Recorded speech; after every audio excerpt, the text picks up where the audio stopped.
On the night of his 37th birthday, an ordinary small-town mechanic steps outside a bar, looks up at a perfectly clear sky, and something up there looks back. A ball of light comes down out of nowhere and knocks him flat. He wakes up seconds later and everything is exactly as quiet as it was before.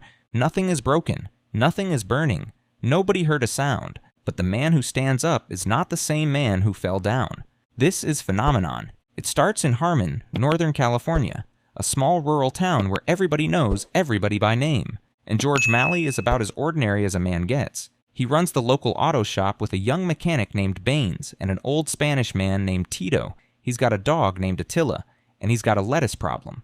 Because on the morning of his birthday, he walks out to the garden he built with his own hands, hoping Attila finally dealt with the rabbit that keeps getting through his fence. The rabbit is sitting right there, chewing. Then his best friend Nate pulls up in a truck full of solar panels George never asked for, because Nate got an incredible deal and figured George needed some. They wrestle them off the truck, and Nate wishes him a happy birthday. They talk about the party that night at the bar, and George mentions, with a whole lot of doubt in his voice, that he might finally ask his longtime crush, Lace, to come with him. Nate scolds him for waiting until the last possible minute. Down at the shop, Tito comes in with a message, and George immediately grabs his Spanish-English dictionary because that's who he is, a guy who wants to know things. Baines gets impatient and just translates it for him. Doc Brunder, who works across the street and is basically George's father figure, wants him to look up at his office window in a few minutes. Then Lace pulls up. She makes handmade chairs, and George lets her sell them at his shop. He drops everything, tells her the last batch sold out, and helps unload more. Then he asks her to the party. She says no, and that's when Doc Brunder throws open his office window with a giant happy birthday sign, and moons him in front of everybody, including Lace. George runs after her anyway and asks again. She turns him down again, and instead of getting discouraged, he smiles and tells her he's just going to keep asking. Then he notices her truck won't start right and offers to fix it. She thanks him and drives away without letting him. That night, the bar is packed. There's a giant sign with his picture on it. The whole town has turned out for one of their own. Doc shows up with a gift. Somebody drags Lace's uncomfortable chairs into the conversation, and George defends her honor over a chair nobody likes. The bartender pours a free round in his honor. And somebody says the thing that ends up hanging over the entire movie, that George Malley has always had something extra to offer this world. Then George steps outside. He raises his glass to a clear, still sky. He takes a minute to think about what he wants out of the next year, and the sky answers him. That light comes down and hits him, and he goes down hard. When he comes to, he stumbles back inside, asking if anybody heard anything. Nobody did. So Doc, watching his friend start to doubt his own mind, sets up the checkers board and tells him to sit down and focus and play around. George has never played checkers in his life. He beats Doc in a couple of moves. Nate decides the doctor must have thrown the game as a birthday present because the alternative doesn't make any sense. George goes home exhausted, and then he can't sleep at all. So he reads for hours, has an epiphany at some ridiculous hour of the night, and calls Nate to explain it. The rabbit was never getting in. He fenced it in. It was hiding in there the whole time. The next morning he opens both gates, sits down on his deck, and waits. And the rabbit walks right out. At the shop, a customer named Roger comes in with a request, and George solves it so fast that Baines and Tito can't process it. Then another customer walks in, and George gives Tito his orders in fluent Spanish. He does not speak Spanish. He didn't speak Spanish yesterday. Then he slides under a car, reaches for a wrench that's out of range, and the wrench comes to him. He doesn't even notice. He just keeps working. Over the next few months, George buries himself in books.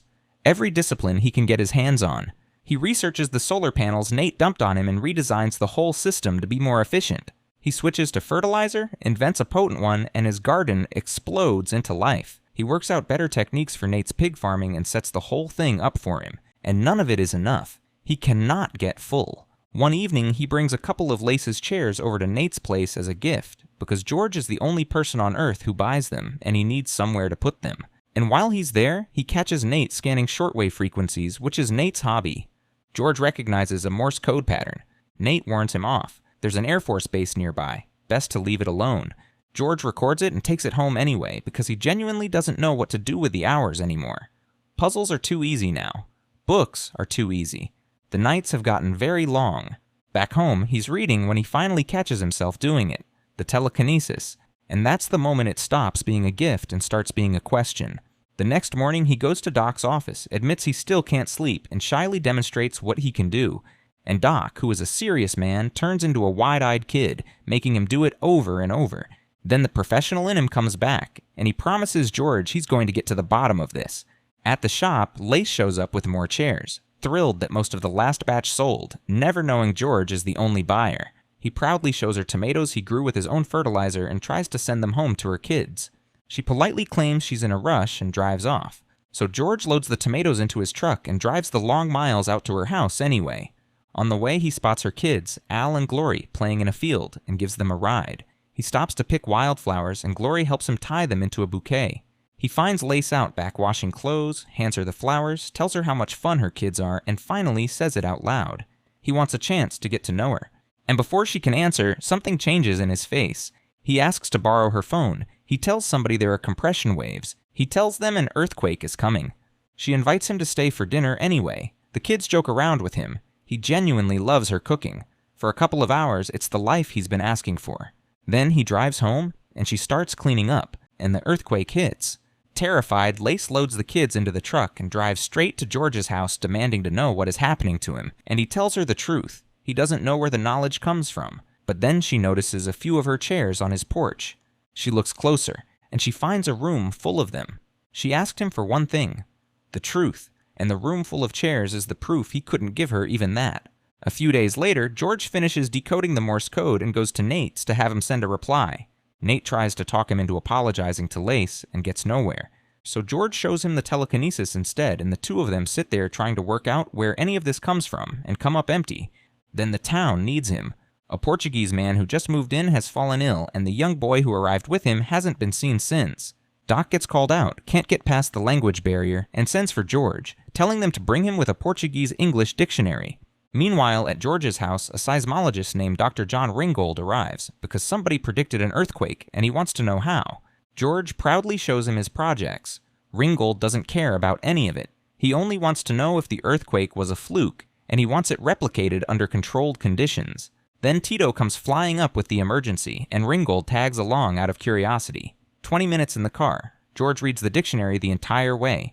They arrive, and George speaks to the sick man in fluent Portuguese. The boy's name is Alberto. They both ate spoiled food, and Alberto is missing. The search moves into the woods, and it goes nowhere, until George starts feeling the boy's pain in his own body. He follows it. It leads him toward a treehouse, and then it becomes too much and drops him to his knees. So in front of the entire town, George uses his mind to lift a pile of logs off the ladder and tells them to look up there. Tito climbs up and finds the boy. Alberto is rescued. Ringgold, who wanted proof, suddenly wants to talk. But as George turns to head home, he sees what he's actually done. Every person he grew up with is staring at him in silence. Alberto's mother, who'd been out all day looking for work, comes home to the whole story and thanks him through tears, and George comforts her. And then, being George, he goes and finds a use for it. He hears Ella is a housekeeper, and Nate has been lonely for years, so he talks Nate into hiring her. Then, even though Ella speaks perfectly good English, George offers to teach Nate Portuguese for better communication, and on the tape recorder, he sneaks in compliments and flirtations. Across town, Al and Glory tell their mother about the treehouse and how much they like George, and beg her to give him a chance. But the town has stopped seeing a neighbor. For weeks, Harmon talks about nothing but George and his abilities. UFO. People start showing up. One afternoon, he goes to the bar for one drink, and the locals swarm him, badgering him about how he learned so much so fast, asking if he's haunted by spirits telling him the secrets of the world. He jokes. He deflects. He tries to put them at ease.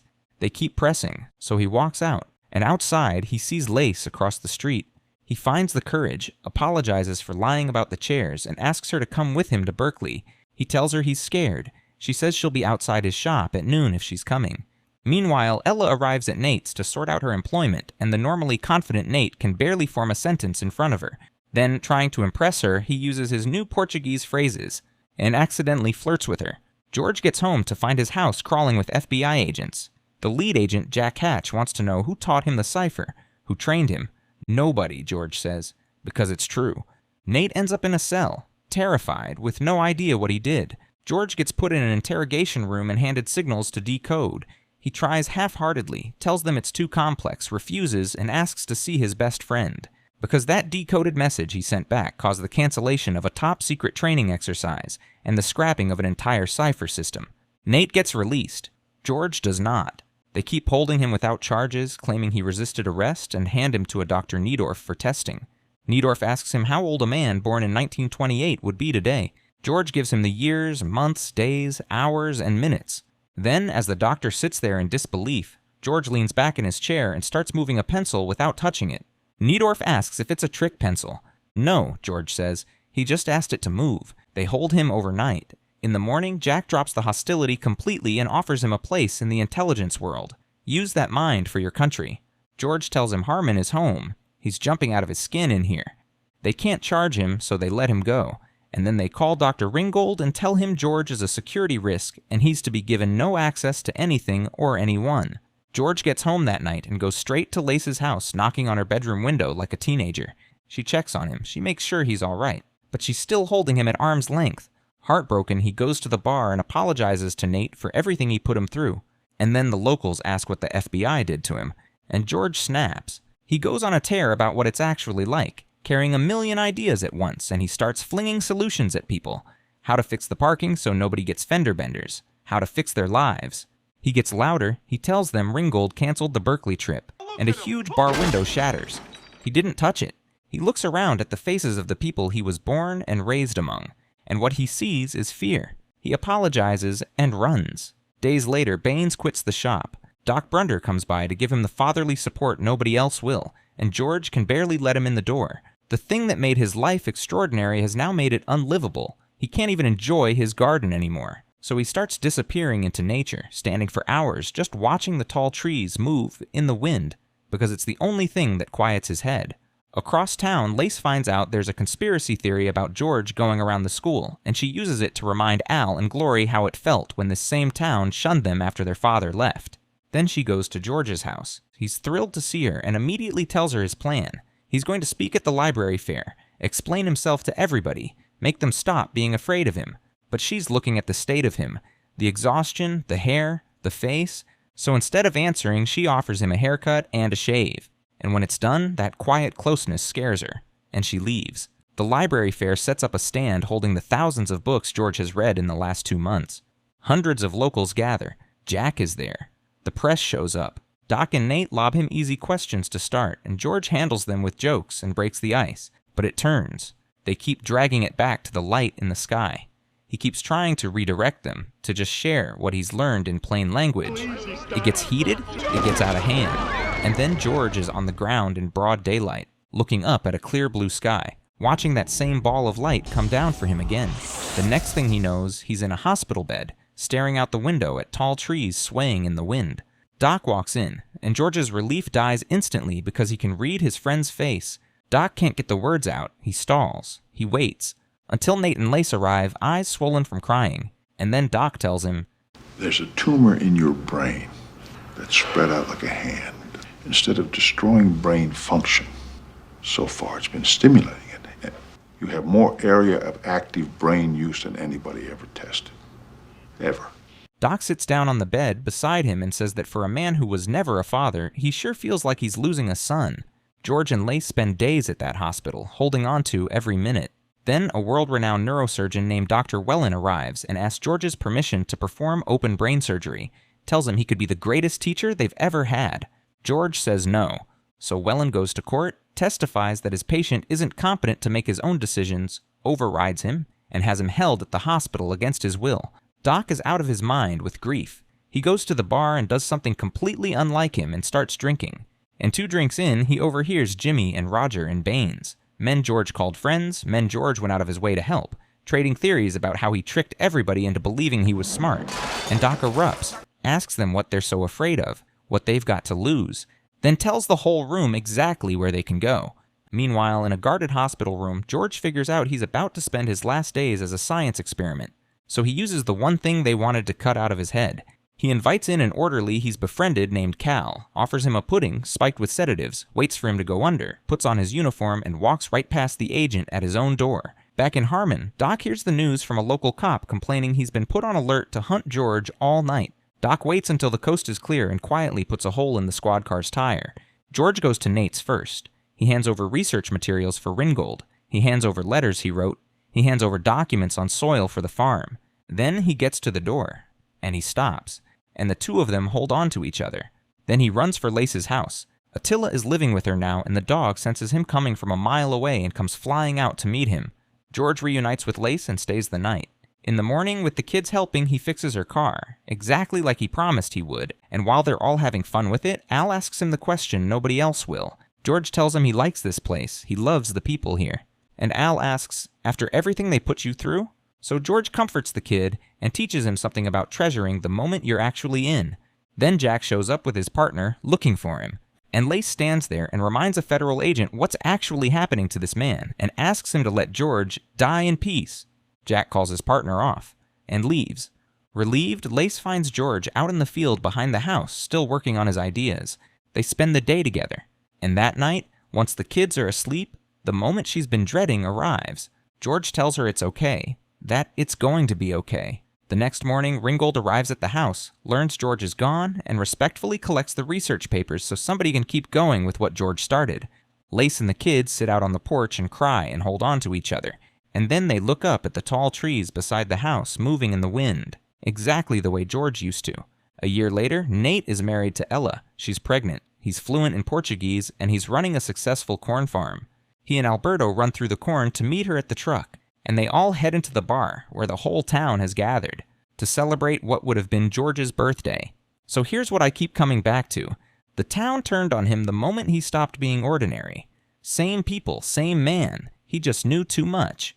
Was George Malley a miracle they were never ready for? Or was he always exactly who he'd been, and the only thing that changed was them? Drop your take in the comments, because I want to know where you land on that. And if you're up for another story that sneaks up and takes your legs out from under you, that one is already waiting right there on your screen.